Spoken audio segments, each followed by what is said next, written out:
Alright guys, quick disclaimer. The airsoft replica and or parts in this video are not real firearms. And nothing shown works in real firearms either. So don't try it. This video is for educational and entertainment purposes only. And everything here is strictly for airsoft use. Again, these are airsoft use only. Alright, let's get into it.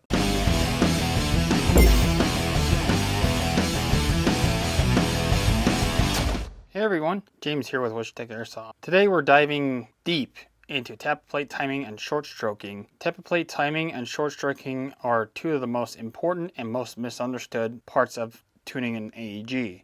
Getting it wrong leads to misfeeds, FPS drops, and premature mechanical engagement. So getting it right keeps your build efficient, consistent, reliable, even at high RPS, or rounds per second. This guide explains how tappet plate timing works, what parts influence it, and how to tune it properly through short stroking and tappet fin adjustments. Before we talk about timing, let's quickly go over what the tappet plate, sector gear cam, tappet return spring, and delayer chip actually do. If you already know how these parts work, you can skip ahead. If not, this will make everything after this point way easier to follow. So what is the tappet plate anyways? The tappet plate is that long, thin plastic arm sitting alongside your gearbox. Its job is to move the nozzle back and forth, controlling when the nozzle opens to feed the BBs and when it closes to seal against the bucking in your hopper. On the front, right here, it connects to the nozzle using that little L-shaped arm here. Just like that. Then on the back, it has a fin right here that sticks out and rides against the tappet cam on the sector gear. When the gear rotates, pulls the tappet plate backward, that then retracts the nozzle to feed a BB. And as the gear rotates past the fin, the cam releases it and it starts to let the tappet plate move forward, just like that. And it's a spring that goes from here to here that pulls it back forward to the return position. So what is the sector gear tappet cam? Well, that's this guy right here, this little peg that sticks up right below the main teeth that pulls back the piston. This is called your tappet cam. It sticks up off of the side of the gear. It's what drives this tappet plate on every single shot. As it rotates, you can see that it makes contact with the tappet plate fin to pull it back and therefore opening up your nozzle. And once it passes the fin, like I mentioned earlier, it releases it. So what is the tappet return spring?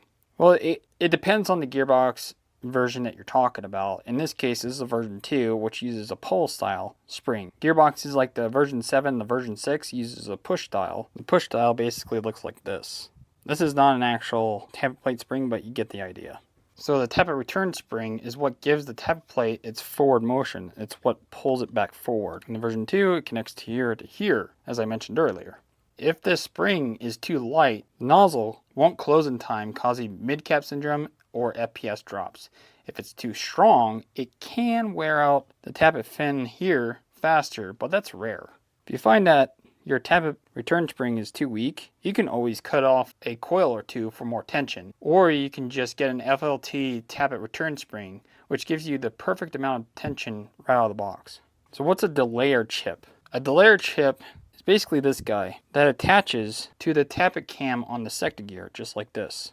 Its purpose is to extend how long the cam pushes on the tappet plate. So instead of a just little peg here, which the distance from here to the other side is very small, whereas the delayer chip extends it much longer. So now it's going to hold the tappet plate back for a longer period of time from here to here rather than just that peg, as you can see. That means your nozzle stays open longer, which helps feed reliably on high rounds per second builds, or when you're using magazines with weak follower springs. The downside, it delays when the nozzle closes, which can hurt FPS consistency. We'll talk about how to fix that and what I mean later when we get into tappet plate fin trimming. So to put it simply, the cam right here, this guy, is what drives the tappet. The tappet is what drives the nozzle. The spring is what pulls the tappet plate back. And the delayer chip fine-tunes how long it stays open. So from here to here, it's open for that much longer. Basically the amount of rotation. Versus from here to here, you can see how much rotation amount that changes. These 4 parts determine when the BB feeds and when the nozzle seals, and how consistent your FPS is. Once you understand that relationship, tappet plate timing adjustments will make a lot more sense. Here's a quick B-roll video of it in action in this clear gearbox shell that I have. So you can see how the sector gear is pulling back that tappet plate and releasing it, and this return spring pulling back that tappet plate, and therefore the tappet plate moving the nozzle.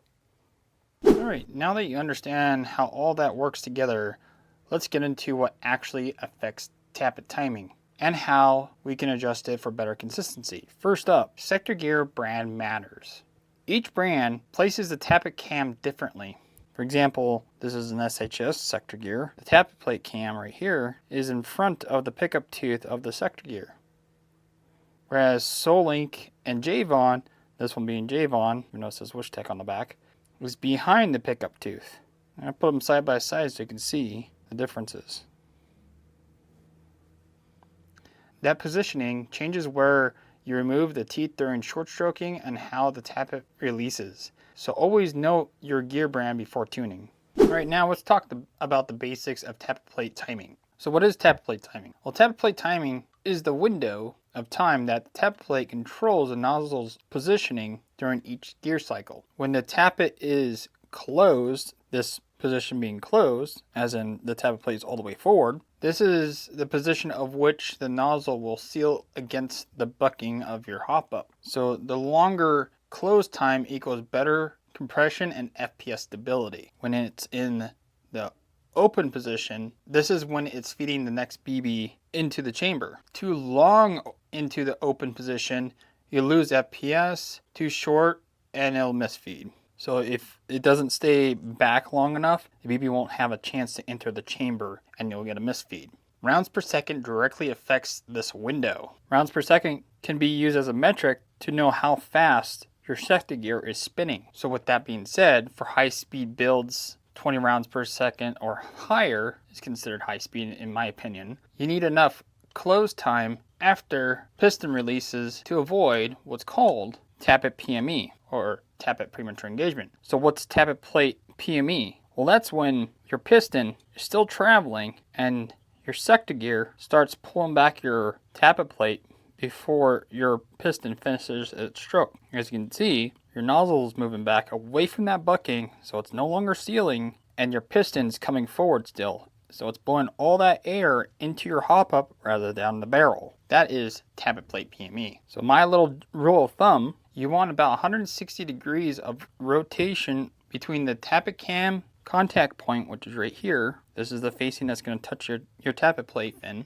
and the piston release. So if we look here, for example, this is where the piston is getting released. Our tappet plate's all the way forward. Okay. So now, if we look at it, here's your contact point, and this is where the piston's releasing. We have about 160 degrees of rotation before this tappet plate gets pulled back. So in other words, the piston has all this rotation of time while the tappet plate's all the way forward to finish its stroke, to avoid having this pulled back, tappet plate PME, before the piston finishes its stroke. So if you're losing FPS or seeing inconsistency, you could add more of this rotation with short stroking or by modding the tappet plate fin right here, which both will be explained later in this video. Okay, now that you understand the timing window, here's how we actually adjust it, starting with the layer chips. The layer chips extend how long the cam pushes on the tappet plate, keeping the nozzle open longer and increasing the feeding window. They're especially useful for high rounds per second builds or when your magazines with weaker follower springs, since they give BBs more time to feed. But that extended push can delay when the tappet closes, hurting FPS consistency if the nozzle doesn't seal before the piston releases. So to fix that, you can trim the tappet fin to offset the delay. So with this tappet plate, I marked the mid part of the fin. This marking is based off of the top of the axle of your sector gear. This is your reference point. The mid part of the fin, where the top of the sector gear axle, right here, contacts the tappet fin. So right about here, right where I marked that. This is your reference point. Everything above that point controls the maximum pull, and everything below it controls how smoothly the tappet releases. By trimming or sanding just below this midpoint here, in this area, you can make the tappet close sooner and more smoothly, restoring proper timing without a violent release. With your delayer chip, when it goes to release the tappet plate, if you just cut it here straight across, when it reach here, it's going to snap it forward. But if we cut it at an angle like on this tappet plate, so there it is, your sector gear is pulling that tappet plate back. There's your maximum pull. That's where the axle is, right where that hole, that little dip there. It will follow the delayer rather than just snapping forward. So let me show you a great example of how that works. So we'll grab our piston here, and we let our sector gear pull our tappet plate and piston.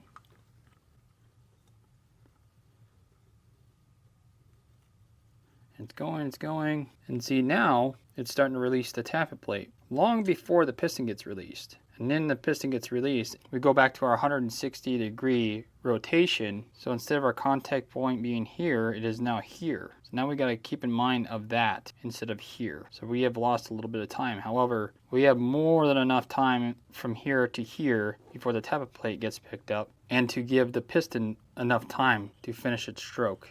And that's going to ensure that all that compressed air goes down the barrel rather than into your hop up. And this is on the Wyshtech Javon sector gear, where the tappet plate pin is further back from the pickup tooth. Now if we grab an SHS where the pin's further forward, you will see that rotation distance is completely different. So now our tappet plate's getting pulled back. Now our piston finally gets pulled back.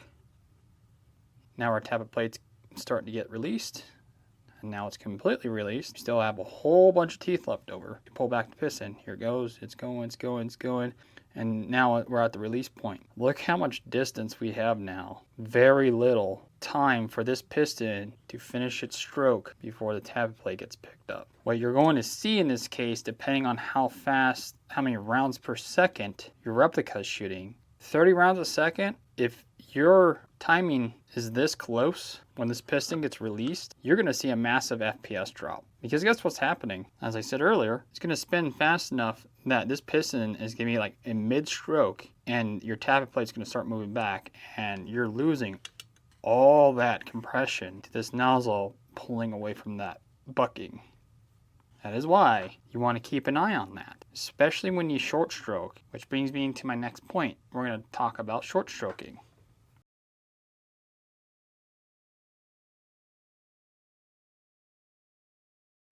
Okay, so what is short stroking? Well, short stroking is when you remove teeth from the sector gear to correct tappet plate timing and prevent piston or tappet plate premature engagement. By removing these teeth, you can pick either on the pickup or the release to shift the timing earlier or later of when your tappet plate cam interacts with your tappet plate in relation to of when your piston releases and gets picked up. So that being said, so one of my rules of thumb is, let me grab a sector gear that's short stroke. So I have a better idea. Let's pretend that these white marks are teeth that are removed for demonstration purposes.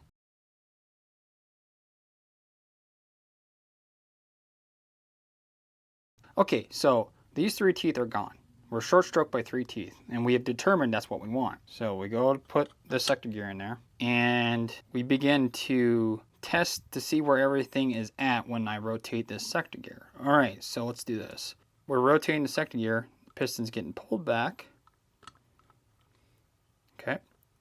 And we're watching how the tappet plate and the piston gets released and picked up in relation of each other. Okay, so we're rotating it, and now we observe how many teeth are left on the sector gear before release in relation to of where the delayer chip is at. And we're going to observe how much rotation we have before the tappet plate gets picked up. And my little rule of thumb, and this is coming from experience, I usually like about 3 teeth remaining before the piston gets released. The tappet plate should already be fully released and all the way forward in a closed position. This becomes more obvious the more you short stroke. But anyways, why 3 teeth? Well, 3 teeth, that's the amount of time the nozzle can rest against your bucking before the piston actually releases. By having this amount of time of 3 teeth minimum, you're giving your nozzle plenty of time to seal up against your bucking. So now we need to identify where our chip is going to be when it's finally released.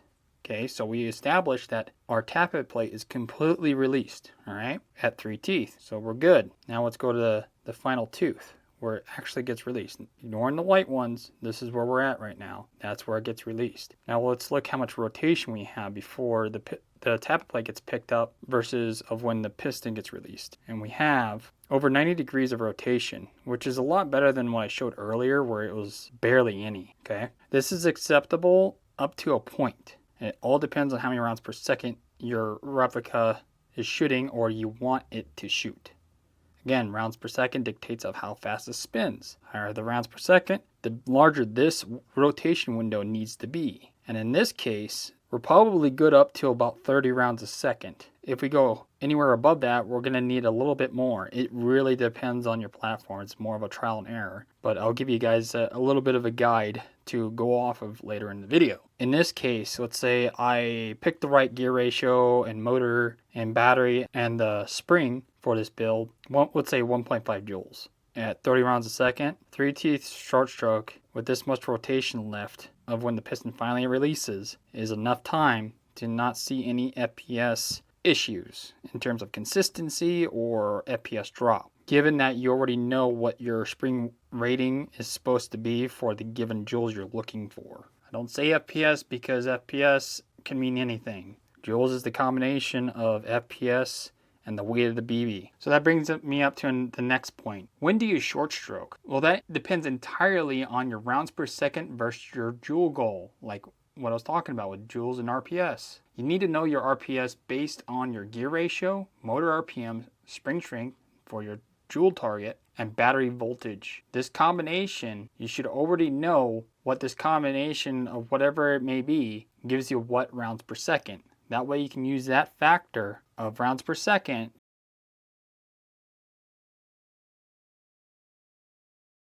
to know how much teeth to remove off your sector gear to prevent piston PME and tappet PME. It's very important. The biggest issue I always see is people just throwing a random RPM and a really fast gear ratio gear set and throwing 11.1 and I have no idea what rounds per second they're getting. You need to know what rounds per second you're getting. Do your homework, do your research. There's calculators out there that you can use to figure out how much rounds per second you're going to get. So that being said, let's move on to my little guide on how much teeth you should remove based upon my experience in testing. So here's what I found. For example, your builds are 1.5 joules on a 16 tooth sector, because that's what these are. There's 19 tooth, and I'll explain that later. Under 20 rounds a second, you shouldn't need any short stroke at all. Just check your timing, make sure your tappet plate's gonna behave the way it's supposed to, like I talked about earlier in this video. Now, if you go from 20 to 25, 1 or 2 teeth is needed for short stroking. However, this is my preference.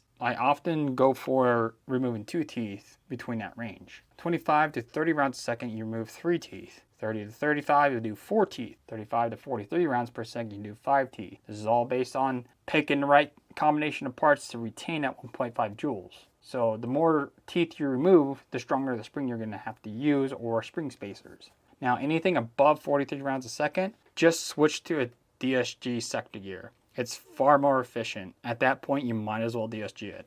If you're dealing with a 19 tooth sector, usually found in SVDs or SR25s or the L85 AEGs, they use 19 tooth sectors and have a longer stroke. So remove 3 more teeth than what I mentioned earlier in the video.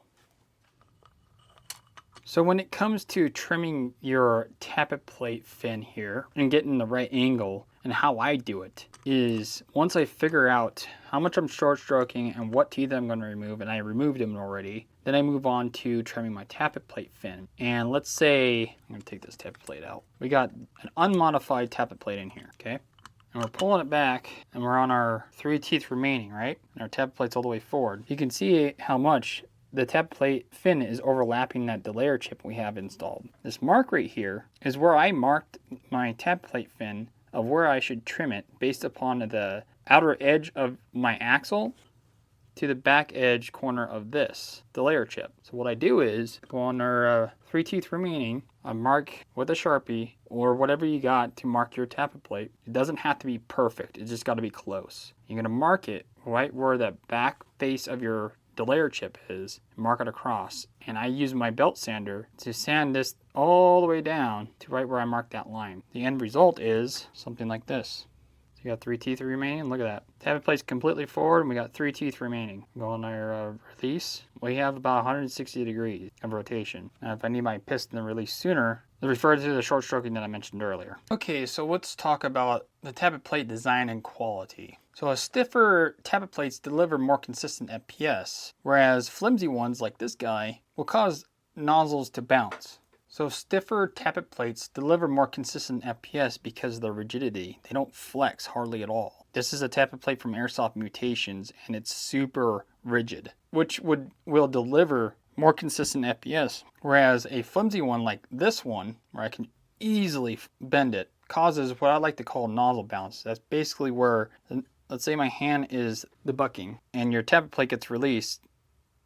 You see how that flexes? Your spring is pulling this guy back, and you can see how much your nozzle is tilting, and it's going to cause it to basically recoil back and forth like this when it hits your bucking. I mean, you can see that it's vibrating. That's going to create more FPS inconsistency versus where we got this nice and solid one from Airsoft Mutations where it's not even vibrating. Barely flexes up. It's keeping that nozzle nice and rigid and straight where it needs to be. Another thing to look out for as far as quality tappet plates go is how 90-degree angle the front of the tappet plate is. There are tappet plates out there, specifically like brands like Garter, that this is tilted quite a bit, and you can see it with a naked eye, whereas something like this tappet plate rests nice and flat up against the gearbox, and it's at a perfect angle, which is going to keep that nozzle nice and straight, whereas tappet plates like that Garter I just mentioned will have the nozzle tilted upwards, and you can imagine how that affects your nozzle alignment, and therefore messing up how well the nozzle seals against the bucking, which then in turn affects your FPS consistency, let alone loading your BB into the hop-up chamber. Because instead of hitting the BB straight on, it's hitting at an angle, and you don't want that in your replica. Some pro tips to you guys: always make sure your nozzle closes before your piston releases. That's the golden rule for consistent FPS, with the addition of having 3 teeth remaining with the tappet plate completely released. And also, never underestimate small parts. A couple dollar spring or better tappet plate can solve hours of headache. Great example, the FLT tappet return spring or Airsoft Mutations nice and rigid tappet plate. And another pro tip, get yourself a paint marker. Mark your teeth first before you settle with cutting them off, because you might have got it wrong and need to remove teeth from over here instead. Because again, depending on which teeth you remove will affect the position of this interacting with your tappet plate. If you have any questions, just join my Discord. Links are down in the description if you want to check that out, if you have a hard time understanding how tappet plate timing works. And that's a full breakdown of tappet plate timing, short stroking, and the parts that influence both. If you're tuning for higher speed or efficiency, understand this balance will keep your gearbox reliable for the long run. You can grab parts like the Solink or Javon gears and others mentioned here on my website, Wyshtech.com, and links are in the description below. If this helped you out, hit the like button, subscribe for more deep dive tech videos, and let me know in the comments what topic you want me to tackle next. With that being said, thanks for watching, and I'll see you guys on the next one.